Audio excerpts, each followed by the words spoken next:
சுத்தம் பண்ணுவதற்கு ஒரே ஒரு காரியம் தான் உண்டு. இயேசு கிறிஸ்துவின் ரத்தம் சகல பாவங்களை நீக்க நம்மை சுத்திகரிக்கும். அவருடைய ரத்தம் தான் இருதயத்தை கழுவி சுத்திகரிக்க வல்லமை உள்ளது.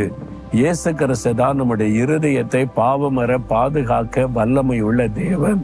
ஏனென்றால் அவர் சிலுவையிலே மரிக்கும் போது அவருடைய விழாவில ஈட்டினால் கொத்துனாங்கள, இருதயத்தை தொலைத்து அந்த இருதயத்திலிருந்து ரத்தம் அடிந்தது. கடைசி சொட்ட ரத்தத்தை நமக்காய் சிந்தி கொடுத்தார். அவர்தான் ஒரு மனிதனுடைய இருதயத்தை பாதுகாக்க வல்லமை உள்ள தேவன். அதனால்தான் உன் இருதயத்தை எனக்கு தானே ஆண்டவர் கேட்கிறார். இருதயத்துல ஆண்டவருக்கு இடம் கொடுங்கள் என்று வேதம் சொல்லுகிறது. உன்னுடைய இருதயத்துல இயேசுவை ஏற்றுக்கொள்ளுங்கள் என்று சொல்லப்படுகிறது. உன்னுடைய இருதயத்தை சோதித்து பாருங்க, இயேசு இருக்கிறாரா, சுத்தமா இருக்கிறா, பரிசுத்தமா இருக்கிறா, இருதயத்துல பாவத்துக்கு இடம் கொடுக்காம நீங்க காணப்படுறீங்களான்னு யோசித்து பாருங்க.